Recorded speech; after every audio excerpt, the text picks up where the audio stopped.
Everyone knows what happens if you eat spoiled food. You get food poisoning, you throw up, and that's it. Simple. But here's the strange part. Sometimes people eat food that smells a little off, and nothing happens. Other times, food looks perfectly fine, and they end up seriously sick. So which is it? Does spoiled food always make you sick? Or is something else going on? Because if smell and taste can't always be trusted, then how does your body actually know when something is dangerous? Most of us grow up with a very clear rule. If food is spoiled, don't eat it. And we're taught to look for obvious signs: bad smell, weird texture, mold, sour taste. It feels straightforward. Milk smells bad. Toss it. Meat looks slimy. Don't touch it. And honestly, that works most of the time. But then there are those confusing moments. You accidentally drink milk that's slightly off, and you're fine. You eat leftovers from 2 days ago, and nothing happens. Or worse, you eat something that seems completely normal, and hours later, your stomach is in chaos.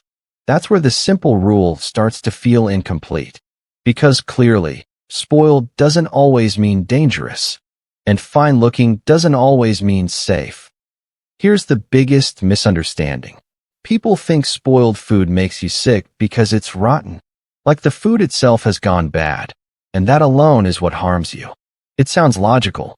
Rotten food equals bad outcome. But that's not actually what makes you sick. Spoilage and danger are not the same thing.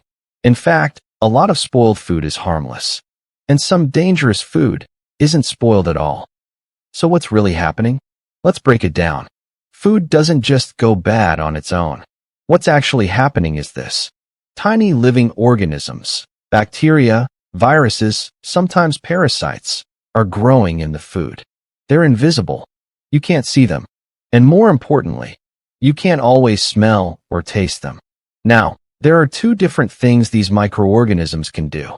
First, some of them simply break down the food.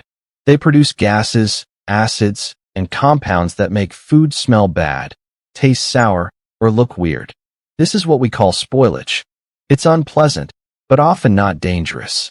Think of sour milk or overripe fruit. Disgusting? Maybe. Deadly? Usually not.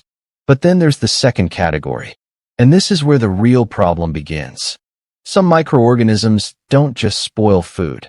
They produce toxins, poisons, and these toxins are what actually make you sick.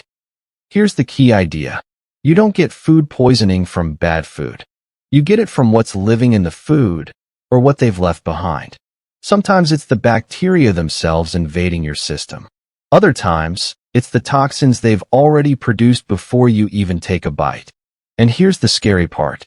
Those toxins don't always change the taste, smell, or appearance of the food. So the food can seem completely normal, while quietly being dangerous. Now let's walk through what happens inside your body. You eat the contaminated food. At first, everything feels fine, because the problem isn't immediate. The bacteria or toxins have to interact with your system. If it's bacteria, they begin to multiply inside your digestive tract.